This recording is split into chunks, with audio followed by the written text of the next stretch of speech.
So Okay. how are you, man? You're Yeah, like you're famous. I how's mean, your you already were, but you're more famous now. I'm good. I don't feel that way. I don't know, but if you guys say so, I just sit at home in my living room. I wear my comfy sweatpants and I just yell into a camera. Pretty much nice all I life? do, actually. Wait, so you tell us how this happened. Like, how did you end up on a Twitch stream with AOC and Ilhan Omar? Like, what was the process there?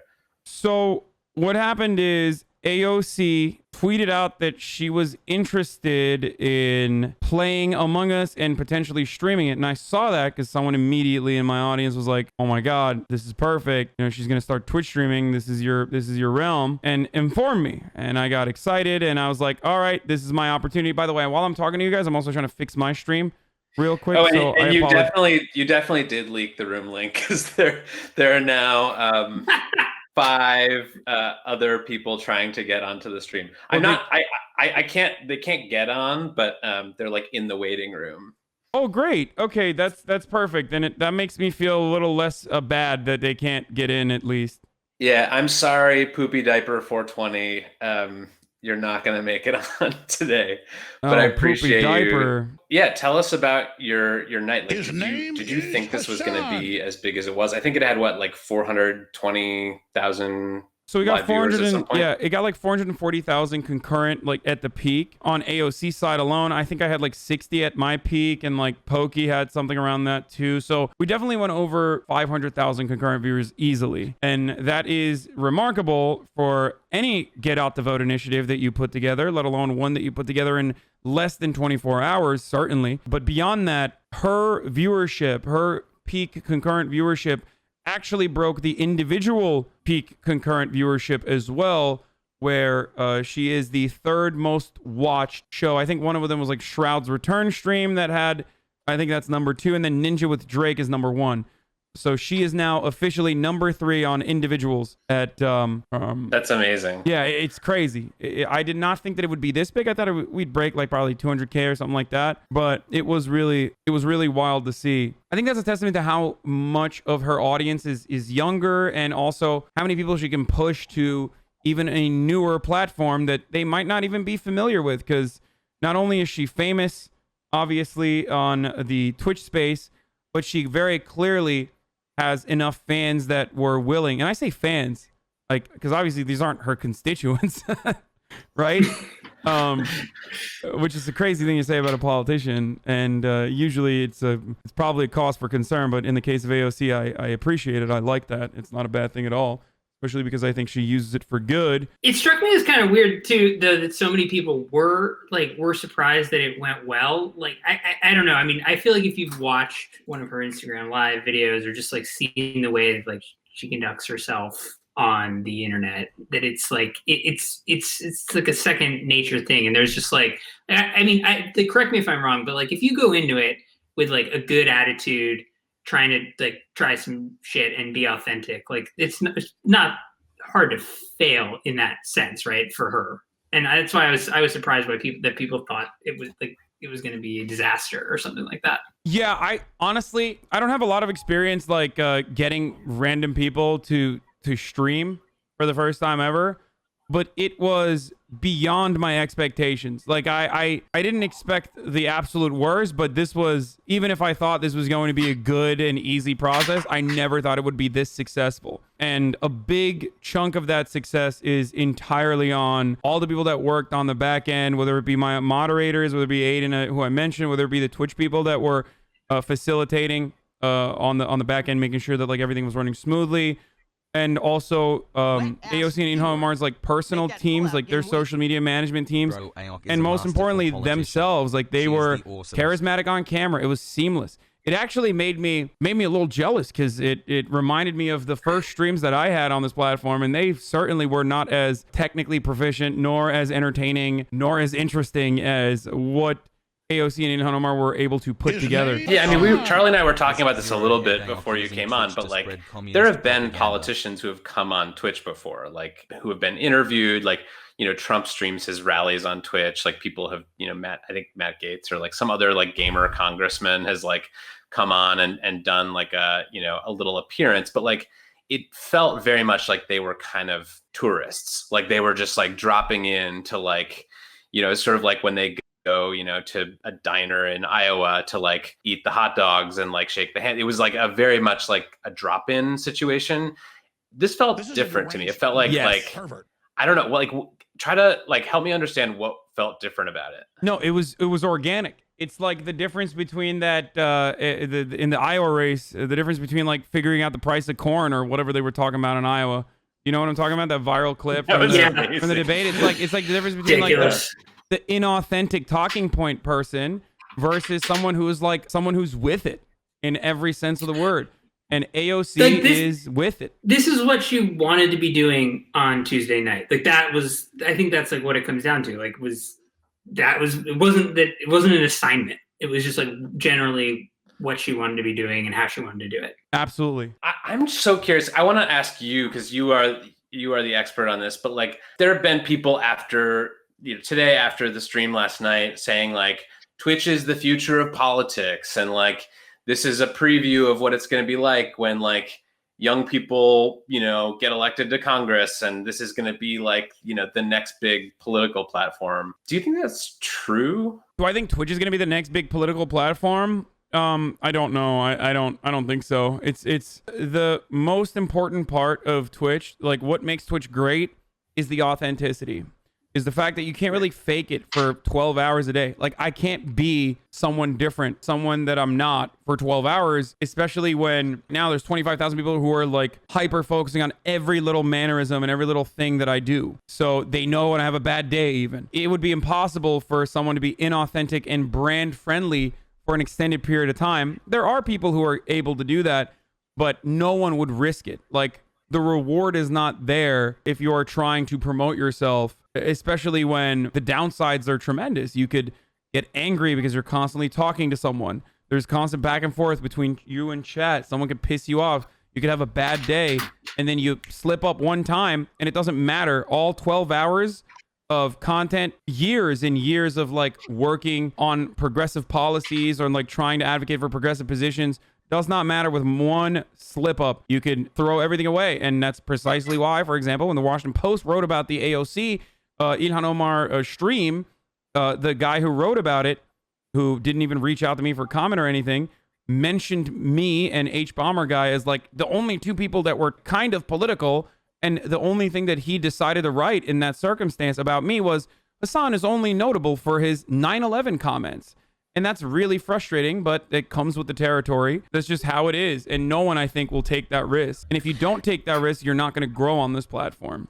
But I feel like the plus side of that is, and this is the thing that like I know people who do a lot of podcasts say is great, like who do like chat interview podcasts and just sort of like pump them out. When you have that vast body of like archive content, that's like it's much harder to do. Like Kevin and I write, let's say 52 columns per year, which, whatever. Like that's pretty easy to like go through and like, fisk that and like take out what you want, or even go through like tweets and they become liabilities. Like it feels like the stream though is a little harder. Like if you're broadcasting for 12 hours every day, you got to have people who are like pretty dedicated to like. Well, there are. Yeah. I think Kevin is probably more aware of the kinds of people that do dedicate themselves almost entirely to logging every single thing that you do so they can use it against you down the line. There's an entire group of people that spend all their time and effort on platforms like this. They're no lifers otherwise, and they certainly do catalog all that information and upload it elsewhere so they can use it against you in any moment, even if it's out of context, when they feel like it's a good opportunity for them to strike. Right. I mean, one thing that I'm thinking about is like the comment you made about authenticity is like, I actually think that's why Twitch might be like a future bigger part of politics and just streaming in general. Like I've been watching a lot of streams this year because I was doing a podcast about YouTube, and like I was just, inhaling like old VODs from like, PewDiePie from like 2016. And like, I just watched so many like streamers. And when I go back and like watch like a presidential debate by comparison, or like politician being interviewed on TV, like it feels so fucking fake. Like it just feels so produced and rehearsed. And I think that like, I don't think that necessarily you're going to have to be a Twitch streamer to be a successful politician, but I think that a lot of Twitch streamers like will have the same traits that like make for successful politicians, which is that authenticity and like not acting like a robot when you're on stage or on camera. Yeah, but Donald Trump style, I think, is what you mean. Because ultimately, when you're on, especially on the liberal end of the political spectrum, I think our side is less forgiving of minor mishaps and use that sort of thing against you. If you're like a real human being in a moment, I think liberals are more inclined of using that against you. Especially if you're a leftist and you are outspoken against liberals and liberalism in general as well. Even if you vote for the Democratic Party, it doesn't really matter. I think that more people are inclined to use that against you. Whereas on the Republican side, I think like bravado is more successful and is seen as authenticity, even if it's not authentic, like Donald Trump. I just can't think of like a liberal example of that. You know what I mean? But so to that point, like, does it worry you? Like I saw this Mother Jones piece today that you're featured in, talking about the carving out a progressive space on Twitch. And I mean, do you feel that this is going to get potentially overrun with that sort of fake bravado authenticity thing, that it's going to go through the YouTube style, far right colonization, radicalization pipeline thing? No, I think this might be the second time I'm actually encountering this question today. A lot of people have the same fear. It's understandable. But the reason why I don't believe that it will happen here on Twitch is because, look, I've worked with Facebook, I've worked with YouTube, I've worked with Google, and now I'm working with Twitch. I've never seen a platform that actually strikes down hate speech as quickly as Twitch does. And that can even be a problem from time to time. And I say this as someone who's been banned more times than most other content creators on the platform. Not for hate speech, obviously, but for other things. They're very good at policing hate speech and other violations of the terms of service, that it makes it very difficult for a populist, at least, or macho right-wing movement to organize, especially when so much of reactionary politics revolves around quite literally reacting to something that liberals have done that frustrates you and oftentimes engages in hate speech and things like that. It's hard to toe that line, an authentic populist right-winger, while also trying to evade the terms of service. Why do you think Twitch is better than that? Like, it's than smaller. All the other networks? It's smaller than YouTube in general. I think it's like obviously it's not as big as YouTube, so it's easier to moderate so far, and they've been able to scale appropriately. I think that's part of the reason. And the other part is they want to monetize and they want to maintain high CPMs. So they probably understand that's not going to happen if your platform is known for having the alt-right radicalization pipeline. With YouTube, they have a near monetization on video. Well, maybe not a monetization, but like or near monopoly, on video, but it's not even near monopoly. But they host so much that they can get away with it, I think. But with Twitch, they are more careful, especially about who they partner, who they verify, and that process is something that they pay attention to for sure. It's interesting because like the sort of politics of prominent... I've been thinking a lot about this story I read, I think it was last year, about how all these YouTube reactionaries were like running for office in Brazil and winning by like huge margins, not because they necessarily were like the biggest YouTubers in Brazil, but because they had like cultivated these like hyper loyal fan bases and because I think probably to your earlier point, like they were just good at like modern media and communication. Like I've been sort of waiting for that to happen here, like the sort of YouTubers run for office thing. Do you think that could happen either with YouTube or with Twitch? We have had a YouTuber run for office. His name was Cenk Uygur, and he failed disastrously. I do remember that. If you recall. So again, it depends on who's running for office, what their background is, and what they're advocating for. I think it's very difficult for YouTubers to run for office especially on the Democratic Party ticket. Like mainstream media celebrities are more brand friendly and more manicured. So it's a lot easier for them to do so. But even even when you look at Laura Loomer, or if you look at someone like, what's the dude that peed in his own mouth? Joey Salads. Like, those guys have tried. Yep. I mean, they're unserious. They're not serious. They're unserious, so it's a little different. But like, right. If you were to have someone like Steven Crowder to run for office, I think that even in that circumstance, I don't know. It just depends on where they're running. It would probably be easier for a Republican to win power because reactionary politics works really well with the Republican base, and the Republican machine welcomes reactionary politics and doesn't immediately push it back.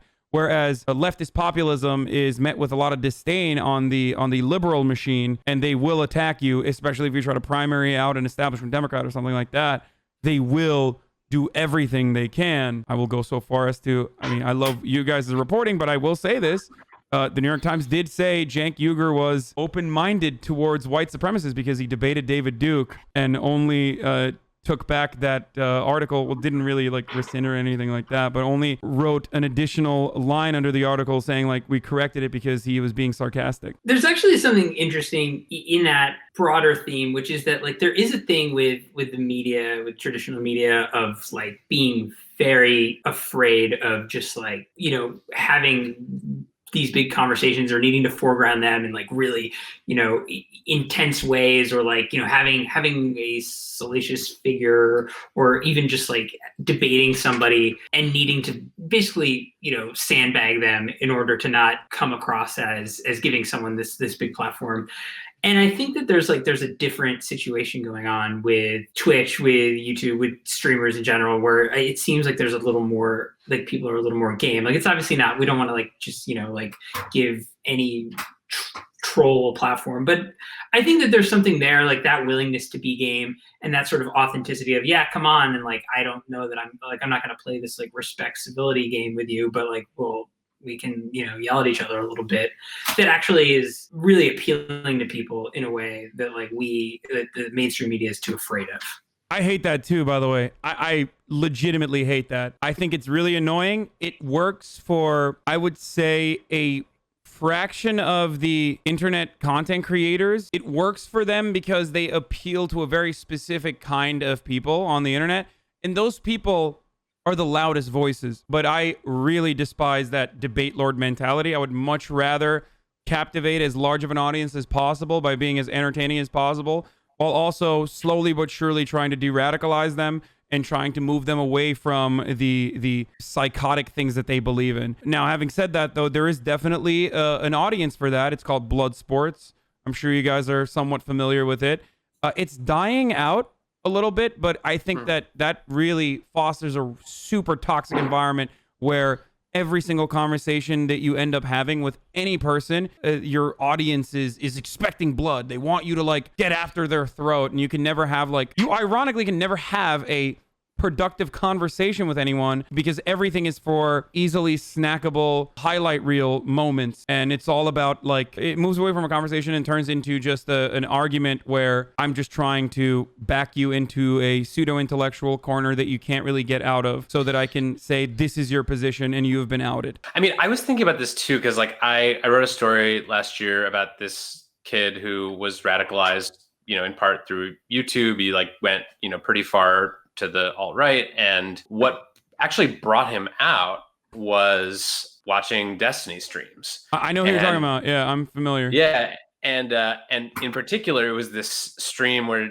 Destiny, who like, I don't know how you'd characterize his politics, but like he's definitely, you know, on the left somewhere. He's more of a neoliberal now. I think originally he was like, I thought when I first met him, I thought he was a social democrat, but I would say he's more of a neoliberal now, but still like very interesting, like very radical on certain issues. When it comes to like, you know, trans rights and things like that, he is all the way to the left, but then he's like hyper interested in electoralism, but also not very well versed in that world. He's all over the place, but he's, yeah, he certainly has de-radicalized. But he does a lot of these like blood sports debates, and he, you know, and he, it was this stream that he did where he was debating Lauren Southern. He like had her on, and like that's not something like I think I would ever do as an employee of the New York Times, is like debate Lauren Southern, just because I think that would be like like, you know, I don't know how productive that would be. Like I would be accused of platforming her, whatever. But Destiny debated Lauren Southern, and it was the video that like helped get this guy out of the alt-right rabbit hole, because he loved like the form of blood sports because he'd seen so much of it from like the alt-right YouTubers.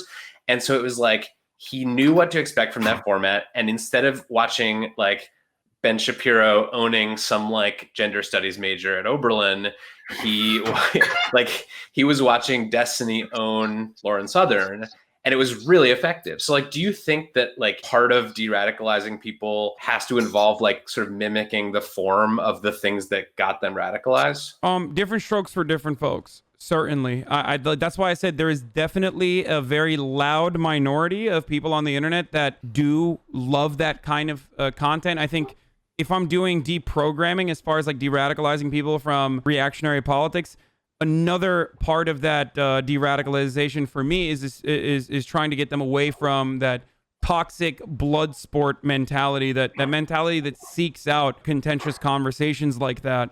Because I truly do not think that is where like ideas thrive. But having said that, I will point this out. So I think Destiny does a very good job with that. I've always stated this. He is probably one of the very few people that does a very good job with dealing with Nazi idiots. And you have to study their talking points very well to be able to deal with them. Having said that, I think that, again, the impact that you can have with that is not as broad as the impact you can have by also putting out a steady stream of content and reaching different avenues and trying to bring people in through more positive means. The worst thing you can do, however, is try to deal with a Nazi when you're not well equipped, or try to deal with someone in the alt-right when you're not well equipped and try to debate them, because that will be terrible because you will look hysterical and bad. But the worst thing you can do is something that I think the media used to do a lot more that they don't do anymore, which is normalize Nazis. I don't know why I'm blasting the New York Times here, because again, I love you guys' reporting. I love you guys' reporting, and I have friends at the New York Times as well. On top of that, but the pleasant Nazi next door is one that I think of all the time.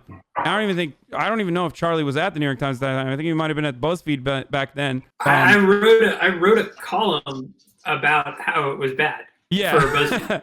So yeah, the pleasant Nazi next door, it still is one that I remember, because at the time I'm watching these alt-right, or like the alt-right community gain momentum, and I'm seeing the gray lady, all the news that's fit the print, printing an article that is normalizing and trying to make an argument about the banality of evil, but then missing the mark so disastrously and like literally showing a Nazi as like a normal dude, when in fact their mentality revolves around like the complete execution and genocide of people that don't look like them.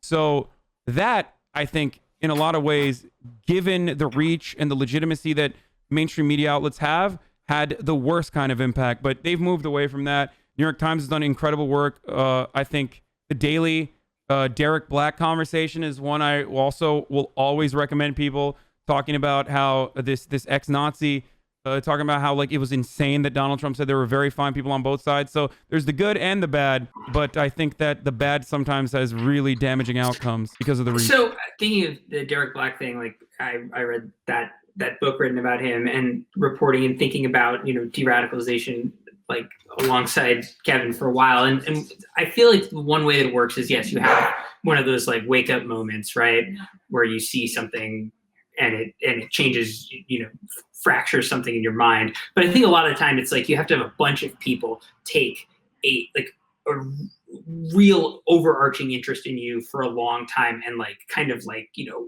walk you through that picture. Like Derek Black had 3 people who had no reason to give him as much of the benefit of the doubt and like support and go along on that as long as they did.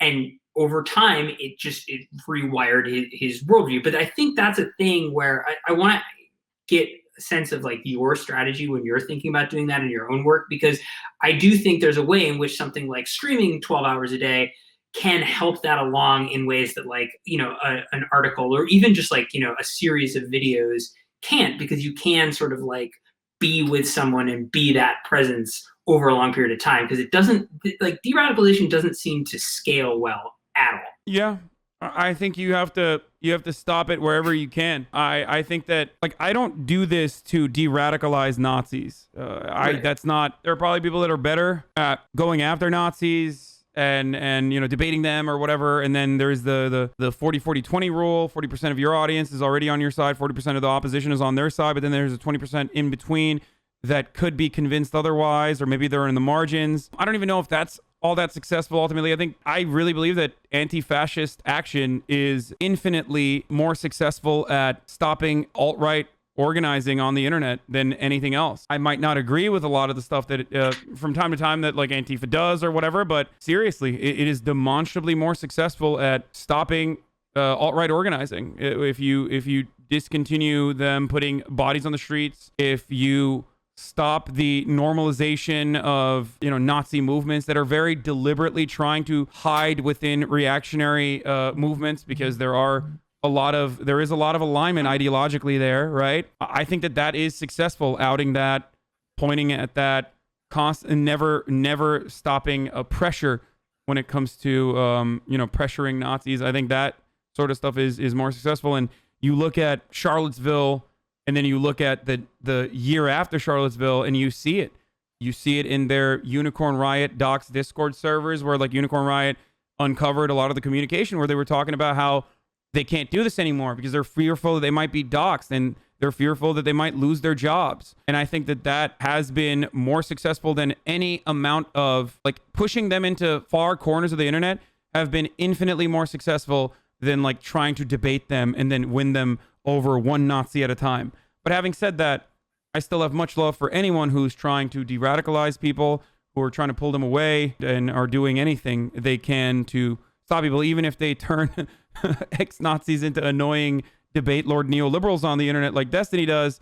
I would still deal with annoying debate lord neoliberals who still apply like 4chan tactics whenever they get annoyed with someone, than to deal with them as though they were still white supremacists. So one thing that has come up for me a lot in the past couple of years of reporting is that basically that the right did a pretty good job. The Republican establishment, not the Republican establishment, sorry, the like insurgent, you know, nationalist establishment, Steve Bannon and other people did a pretty good job of like realizing early on that like gamers were a political block, not a unified one, not a monolith, obviously, but that like people who were like young men who like spent a lot of time gaming.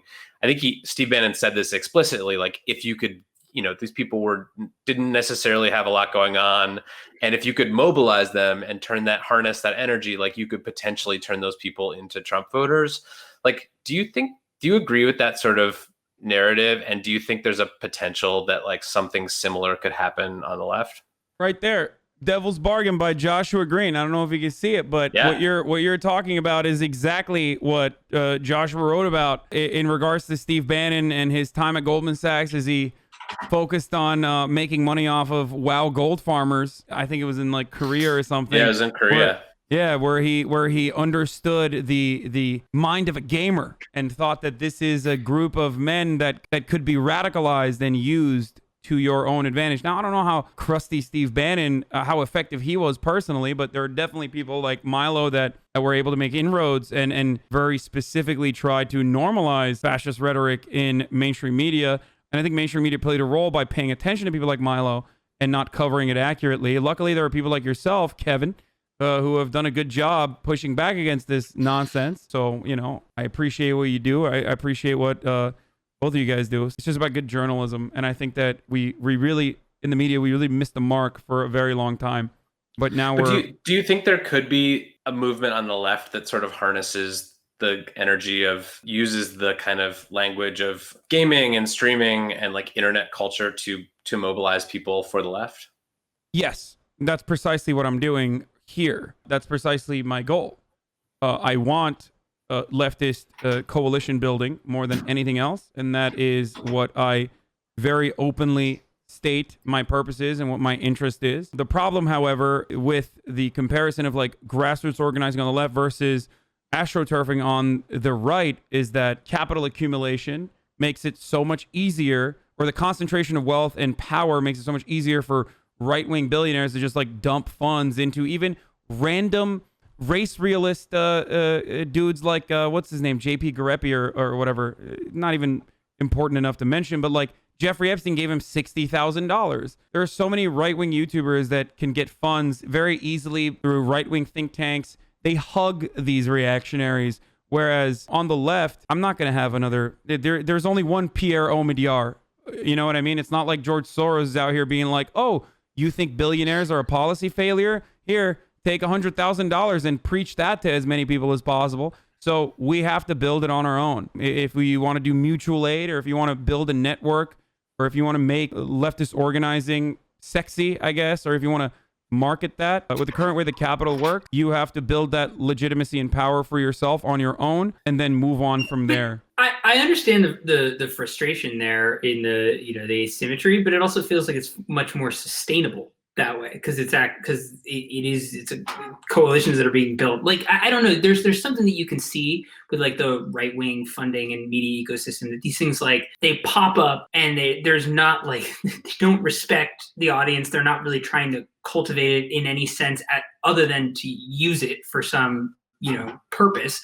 And then these things like they fall apart really quick and no one gives a shit and they move on into the next thing. And it's like, I don't know. I feel like there's a way to actually build something sustainable without having those sort of like shadowy figures who are just like using you. Yeah, there's longevity as long as you're still in it, as long as you're still interested. I mean, it's a lot of labor. I think it's a tremendous undertaking in comparison to just like, I don't know, having someone else finance your entire operation, employing like dodgy labor practices, all number of different things that completely go along with your worldview and your ideology that you can do. Use many interns as you want, for example. There are a lot of hurdles, right? Even on the left, or especially on the left, sorry. In building something like that, but there is longevity there as long as you are still personally invested and constantly working at it. But having said that, I mean, look at the Federalist, right? So like these operations, regardless of how much of a money pit it is, it will still work as long as there is a way. I think this is something that reactionaries want more than anything is like intellectual legitimacy, right? That's why they made up a constitutional interpretation such as originalism.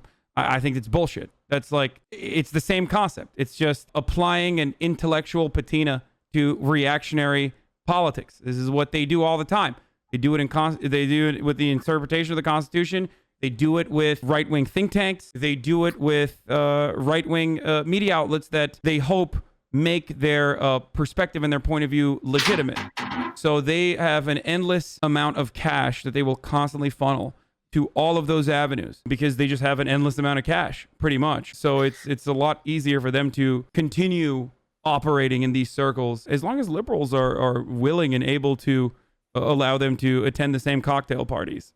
Do you think watching the stream last night with AOC and Ilhan Omar and all the other streamers, I was like getting these like nightmarish visions of like a Twitch centered politics where like Dianne Feinstein like has to show up and like stream Valorant for like 4 hours to like fundraise, and like Devin Nunes is like in there playing PUBG, and like do you think there's any way that like Twitch can play a part in politics and not be totally cringy? No, there's no way. I don't think that first of all, Dianne Feinstein is a great example of this. She doesn't need to do that.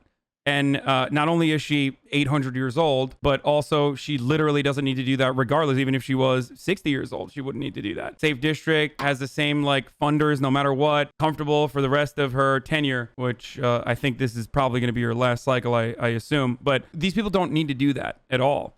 So there is no reason for them to do that. The reason why AOC does it, I think, is because she's from the Bernie wing of the party, where Justice Democrats and like Bernie Sanders style politicians understand the importance of grassroots mobilization, and that's why they do it. That's why they reach you in an authentic way. So not only think that it's impossible for someone like Dianne Feinstein to do something like that, but they don't even need to do it in the way that it currently works, in the way that you can currently fundraise for your seat. I guess to stay on like the Twitch and politics thing, like I often wonder when I'm writing about like radicalization and talking to, people with big platforms, like there seems to be something that happens where like they sort of get, like, we talk a lot about like people who watch content on the internet, like getting radicalized, but something happens to people who make it too. Like, I think we've seen this on YouTube, people sort of wanting to give their audience what they want, like sort of getting pulled more and more into like extreme stuff just to like keep the interest level up and like keep the attention and, keep the stats up and like keep the channel alive. And I did a big story on PewDiePie and like, spent a long time interviewing him and talking about his career. And it seems like that was something he felt like sort of happened to him, where like he felt like he had to constantly up the ante to like, keep himself and his audience interested. And I'm wondering, like, maybe this is too personal a question, but like, do you feel like streaming has made your politics more radical? No. As a matter of fact, I mean, considering the fact that I agitate and argue to vote for Joe Biden, I would go so far as to say that it's the exact opposite of that. That would be, if anything, the more eyeballs that I have on my content, the more risk averse I am, because I don't want to fuck this up, because this is a great place for, this is becoming a great place for organizing, and this is becoming a great place for like-minded people to get together and even change others' minds. So no, but I do see what you're saying. I think that people that want to make money can do that, and oftentimes do that. I think that they slide more to the reactionary side when they want to do that, though. Whereas I don't think I've done that. I think I've become more liberal. Whichever one. This is an interesting comment. It says, I feel like Twitch is a little bit less of that. Twitch is more about building relationships, while YouTube is about getting to the top of the algo. I can see that. Like, it's just a different platform. Yeah, Twitch is more about networking and building relationships and consistently being there for your audience. At least in my experience, that's what I've seen. Like, the biggest growth that I saw was when I had nothing going on and nothing to do, so I would just stream. I would just stream like crazy. And I think that's when I started noticing that I was building a larger community that was consistently coming in. I left TYT in January, and then after that I had a lot of time. Even during the holiday season, I had a lot of time because I was in LA by myself. So I was just like streaming, and all these other people who also had nowhere to go or were bored, they also were there watching me. And I think that they appreciate that there's someone there. Maybe this is like too much. Maybe it's a little too close to, dangerous territory as far as like parasocial relationships developing, but it's just the truth. Like that's how I see it. That's what I've seen, at least. And then of course coronavirus as well, unfortunately, pushed everyone home. I was living by myself with no one that I could be around. So I was streaming 13 hours a day. My dog passed away in the beginning of the pandemic. So I literally I had nothing, and I needed to get my mind off of everything. So I was just constantly streaming. So it was a back and forth. It was a give and take, where I was also relying on my community to have something to do and to have a conversation with all the time. So it goes both ways. Do you think people can, do you worry that people will be able to come in with big followings already and just kind of fuck that up? Just sort of change what is expected and what is the relationship with the network, just because they're big and they just kind of crash in here and start doing what they want? Or do you think there'll be enough of a pushback and that the dynamics of the platform will make that? That almost never happens. Okay. That almost never happens. If you look at the top content creators on this platform, almost all of them are Twitch viewers first. As a matter of fact, I would say I'm one of the very few people. I mean, and I'm only speaking to NA and only speaking to English Twitch, because I have no idea what the fuck goes on in Spanish Twitch, but it's massive. I just don't know what's going on at all because I don't speak Spanish. But South American Twitch is popping. I just don't know what's going on ever. With YouTube, you can kind of do that, I think, especially if you have a lot of money. But with Twitch, the one thing that you can't really pump money into, and that is labor. You have to put time, effort, and initiative into streaming every single day. While AOC, for example, popped off on the first stream, if she were to try to consistently stream, her numbers most likely wouldn't go up, but instead go down. This happens all the time.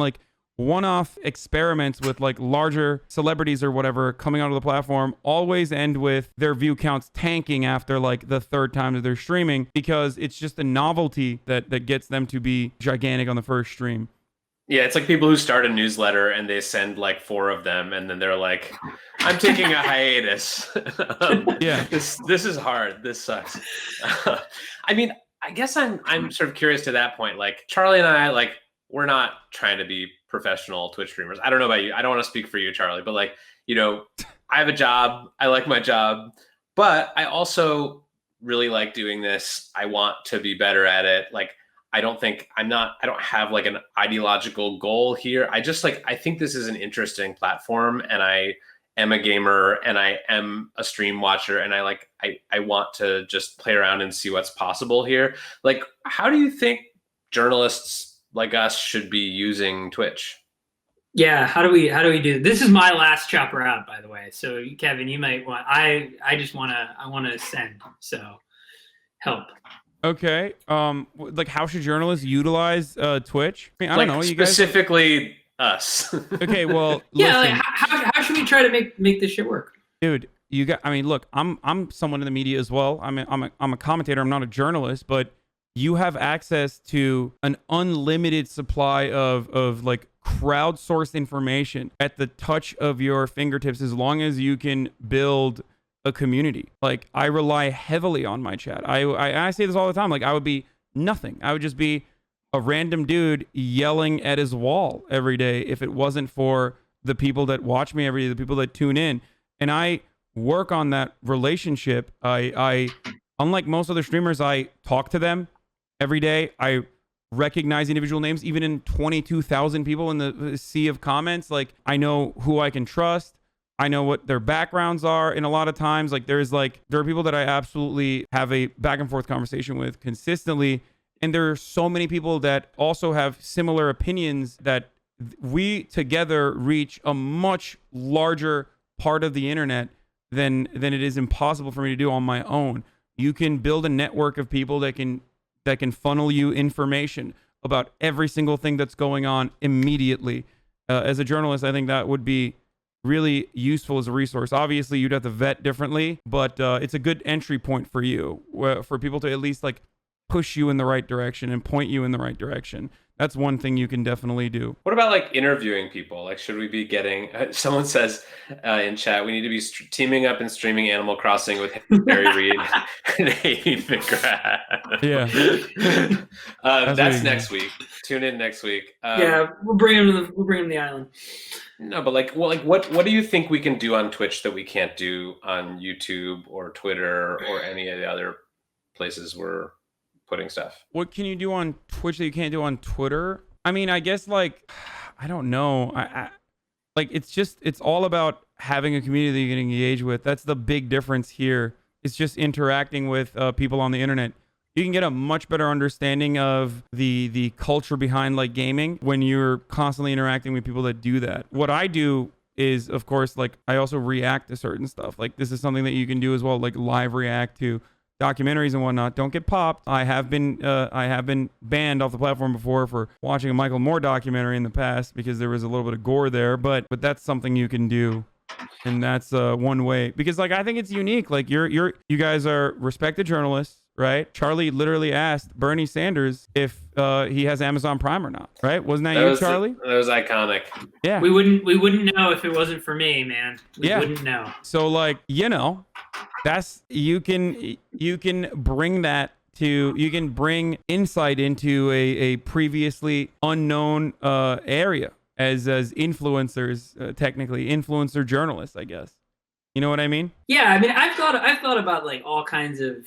The hard thing sometimes from our perspective is when like reporting is inherently this like really weird and messy, like gross amalgam where you're just like eating food and typing and talking to 3 people at once and like having a phone call that's like quick and terse with someone who doesn't want to be maybe identified. And it's like, trying to like bring that process in is difficult. So then it becomes just like commentary, but it's like, I don't think we want to like just bring on, like one reporter all the time and just, ask them questions and basically pretend like we're doing Twitter in person. No, that'd be really boring. I think, yeah, I think that the numbers can reflect that sometimes, but like, Yeah, I don't know. It feels like there's a lot more. There is a lot more option, and there is a lot more like Kevin and I talked about this first off. It's like so much of the coverage of like the internet is not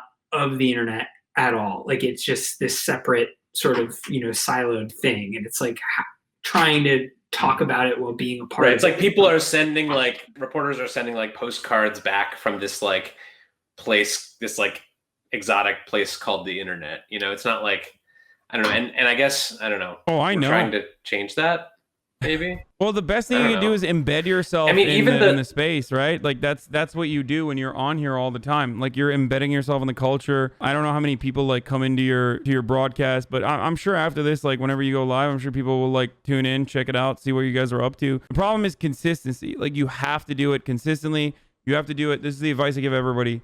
You have to do it at least for 4 hours every day. If you're going to do it like at least 4 hours a day, at least 4 times a week. You know what I mean? And that sounds insane, but like you're talking to someone who's been doing it for at the minimum 9 to 10 hours every single day. And I love it. And I wouldn't be able to do actual reporting and journalism while doing this. It's perfect for broadcasting. If you're a commentator, you want to do a bunch of different things, like, play video games and stuff, it's perfect for me.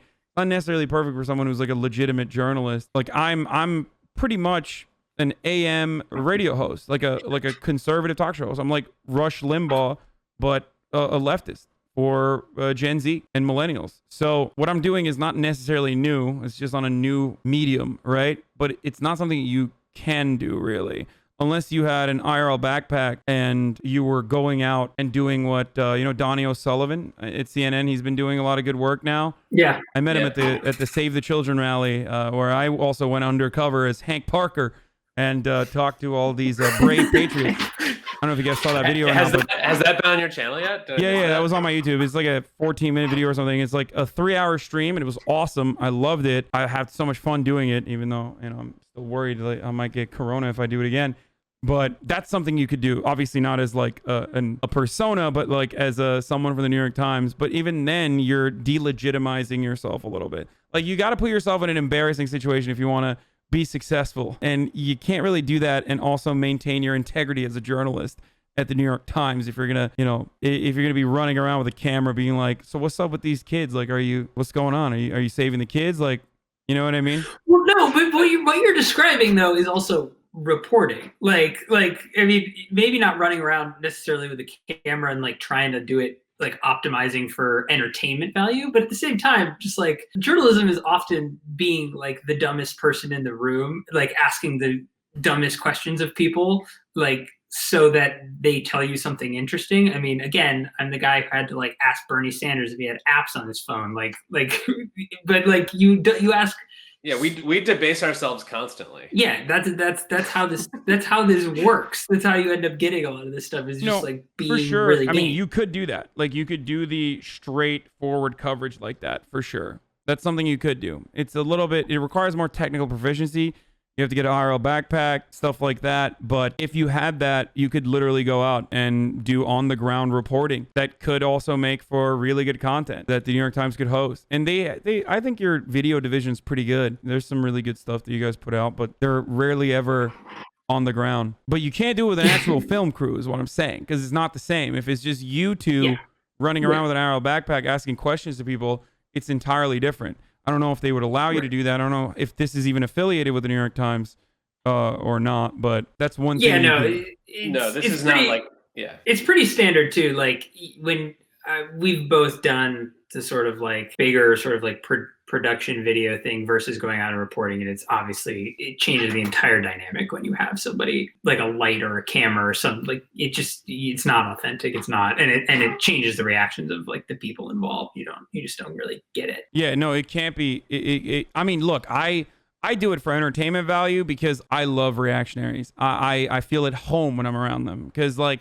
they're just so crazy that they're so entertaining. It's just love interacting with them. My brain is completely rotted from all the talking points that I've consumed and continue to consume every single day by watching an insane amount of like Fox News. I watch as much Fox News as your dad and mom. Like, you know what I mean? I don't know if your parents watch Fox News, but most people's parents do.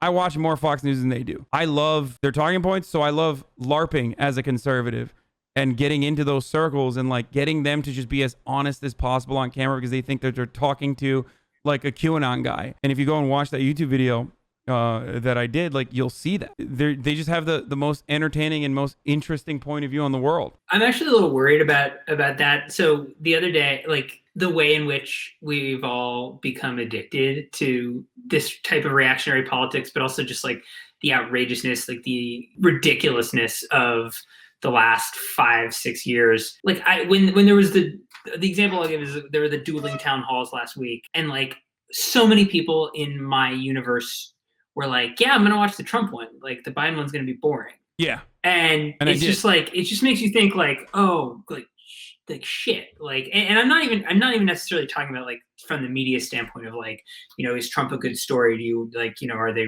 secretly rooting for like whatever? Like, I think that like a real issue is that we've all just broadly become like absolutely addicted to like, yeah, I want to watch the debates because I want to see a car wreck. You know, I want to see whatever, like, and not being able to pull away from that. That's something I worry about. I think debates have never been, I think debates are just fundamentally unimportant in the grand scheme of things anyway. So like, for me, it's entertainment. Like, I'm not going to learn anything new about Donald Trump. I just want him to crash and burn. Just like I'm not going to learn anything new about Joe Biden when I watch the Joe Biden town hall. And in that circumstance, you're just basically hoping that he doesn't like mess up in a way that makes him look super duper old and, you know, horrible, right? It's just for pure entertainment anyway. It is the commoditization of like our political news cycle that has brought us to this point. And I think Trump weaponized that very well, obviously, in 2016. But the way he governed was so horrible that I think it doesn't really matter.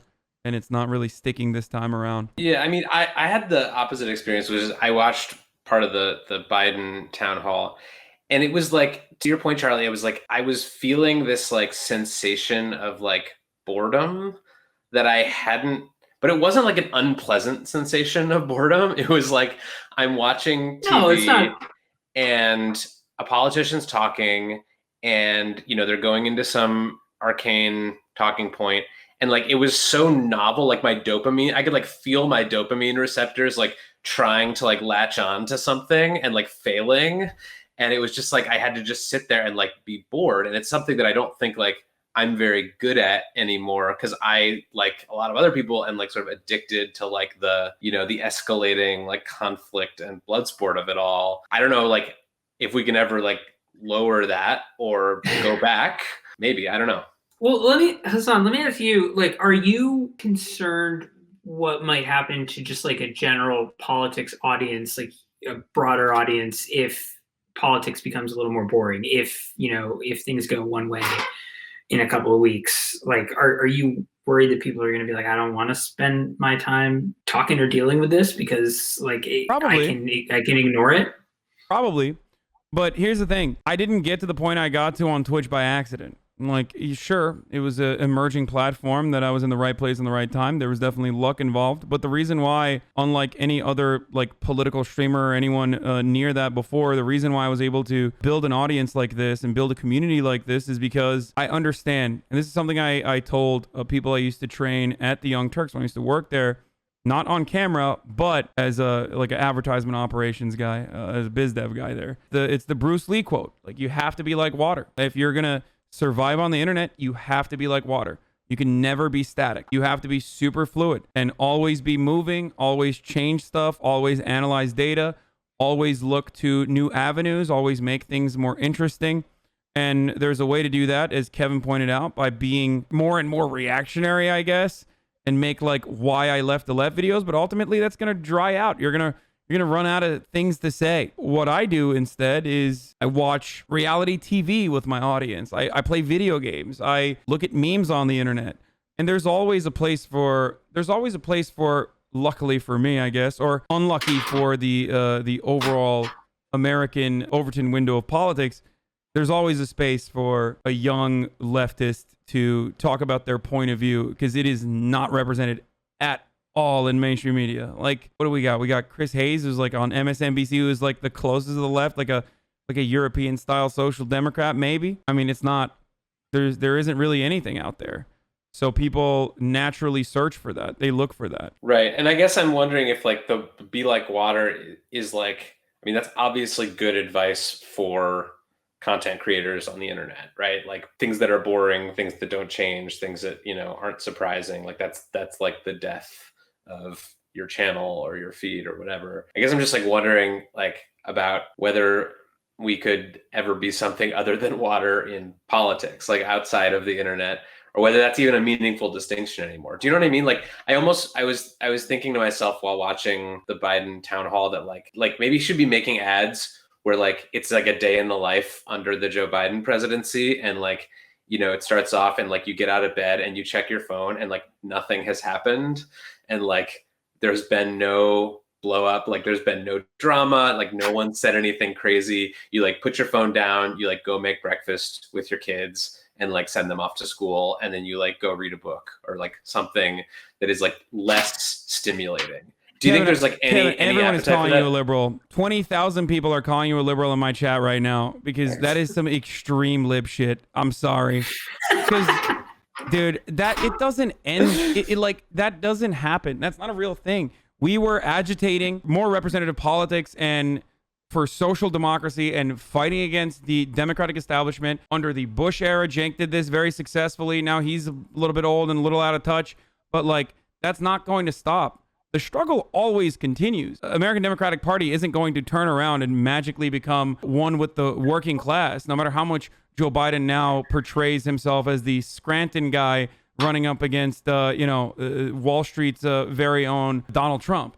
That's not going to change. So there's always going to be issues within the Democratic Party. Like those problems persist, especially for the most marginalized communities, both on the internet and in America in general, and also worldwide, because our foreign policy, our imperialism is never going to go out of style, especially under a democratic establishment. That's the thing. There's always work, and there's always more people that you can reach and educate and make them aware of the inherent contradictions. That's never going to end, and that's fortunate for me personally as an independent content creator, but very unfortunate in the grand scheme of things, because it shows that there aren't any union organizing. There isn't exactly union organizing out there that's educating people in this exact same vein, in this exact same way. So I think that while a lot of people will certainly want to return to normalcy and no longer tune into politics, there's still going to be a lot of conflict that's going on. The news is never going to stop.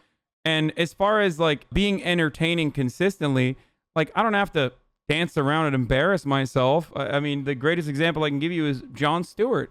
Jon Stewart's Daily Show was very consistent and very good, and there was always an audience for it. And I think the most significant reason why there was an audience for it is because Jon Stewart was talking about things that people in the media weren't, whether it be the illegitimate nature of our invasion in Iraq, or how horrifying the monsters of the Republican Party were in terms that are palatable to the broader electorate. And same with even criticizing the Democratic Party when they deserve to be criticized, and they certainly do quite frequently. So I'm not really fearful of the interest. I'm not fearful of people losing interest in politics.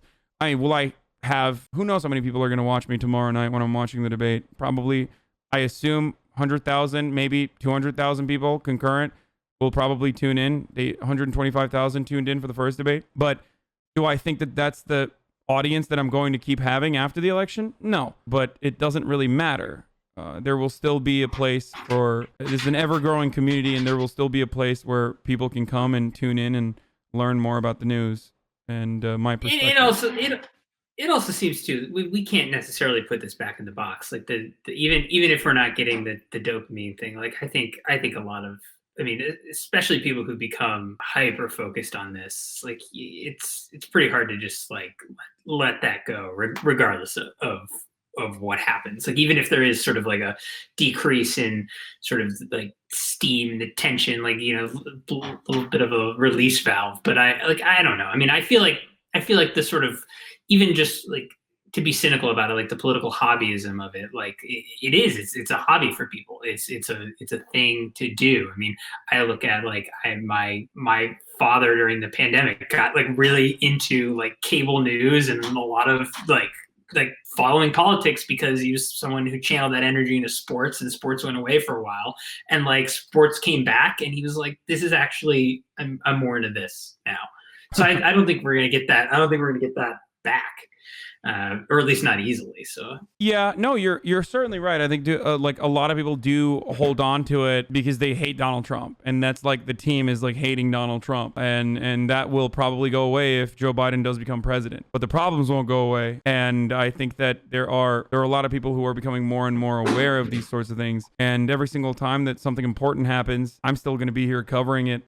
When there's a peak in the viewership, people stick around. New people find out about my coverage, and then they like the community, and they want to get informed here. I mean, this is just, I don't know. This is how Twitch streamers maintain their audiences. There's constantly new games. There's constantly new things that the streamer is doing, and there's people that leave for a little bit and then come back. But overall, it's always just a growing community.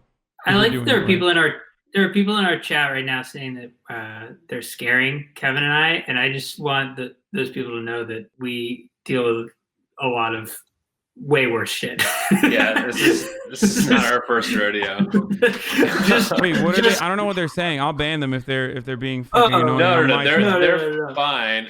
They do have a question for you though, which is, what's the average muscle density of your gaming audience? Oh, very buff. The buffest. They're the most jacked. In my audience, the most muscular audience members are the ones who routinely demand gaming. It's a joke because I just I half my audience whenever I'm playing video games, so everyone makes fun of me for it. So I try to market the chads in my community as the gaming demanders and gaming respecters. Nice. And another question that came in was how many viewers under a Joe Biden presidency? I don't know. I have no idea. We'll see when it happens. This is something that like people talk about so much. It's like, look, so many people. In the beginning of this year, I was averaging 5,000 people a day. Okay, in January it was like around 5,000 to 8,000 people. Everyone kept saying, "Oh, it's only because Bernie is relevant." And once Bernie is gone, you're gone. You're gonna be back to having 1,000 viewers watch you. The only reason why people are interested in what you have to say is because of Bernie Sanders, because you love Bernie and you cover Bernie all the time, and you're a Bernie bro and you're a Bernie buster, whatever the fuck people were saying. And guess what? It didn't happen. And then they were like, oh, it's because the George Floyd protests are happening, or it's because of coronavirus, and you're constantly covering the protests, and that's why your audience is growing, but it's going to go away once the protests are over. Oh, it's an election cycle, and that's why you have a larger audience. I will probably experience a drop off in viewership once the election cycle is over. That's fine. But I don't know. Let me worry about that. Okay, guys? Not you, Kevin and Charlie. I mean, people in my audience who constantly fucking worry about how many people are going to be watching me. They love pocket watching, and they love view count watching more than anything else. Or they're just like, oh, dude, you're going to be fucking irrelevant tomorrow once the election cycle's over. Well, if they want to know about irrelevancy, they should just pop on over to our feed over here. And, what do you mean, man? You guys are circulating to the entire nation. Really get a look at mediocrity. Just come on over to Infinite Scroll. Let's you're selling yourself short. The stream. Infinite Scroll is our stream. Hasan, what else should we talk about? I mean, I feel like we've covered a lot here. Do you want to do this? Will you come back at some point? Yeah, certainly. Once we've like Charlie, they chat wants to know if your microphone is plugged in. I told them it probably wasn't. It's no. This is a complete prop at the moment. I'm in a different location. I'm not in my house right now. Charlie's in his apocalypse bunker. This is an attic. This is. Oh, we could tell. Yeah, I know. You have the best microphone, the SMB7, but it sounds like you're speaking out of an AirPod. That's why everyone was making fun of you. Yeah, no, I know. You also have like a 56K modem right now. So okay, we're gonna you have the Windows XP background. Okay, you can't talk either. What's going on? This is from Windows XP. What's going on there? I had no idea. Did you think that green pasture was? I just thought it was a pretty picture that reminded me of my youth. Yeah, Windows XP. Kevin actually paid like $2,000 for that at auction. Shut up. I paid $39 for it. Thank you. Okay. Yeah. No, it looked like a Ross Dress for Less bargain bin purchase. It didn't. I hope you didn't actually pay $2,000 for it. Wow. Rough. Well, we'll get our shit together. We will like get our gear. I'll be able to play things that are more than 2 frames a second. Charlie will have a microphone that actually works, and then we'll have you back on. No, absolutely. No, by the way, this is awesome. I hope you guys don't get mad that I'm like roasting you or even talking shit about the New York Times and stuff. But no, it's fine. It's great. This has been so much fun. This is what we want. Yeah, I feel like I actually know, or I have a handle on like what we can make this, as opposed to just flying 100% blind and having like 9 people tune in. Hasan, thank you for tolerating us. Yeah, seriously. No, this was awesome. Thank you for having me, guys. We owe you a consulting fee for your content coaching, and not at all. And yeah, come back anytime. All right, perfect. Thank you so much, guys. Seriously, this was great. Thank you. All right, see you soon. Hey, man. Bye. All right, guys, that was cool. That was fun. Did you guys enjoy that? I certainly did. That was Charlie Warzel and Kevin Roose. They are both really great tech journalists for the New York Times. I do appreciate their writing.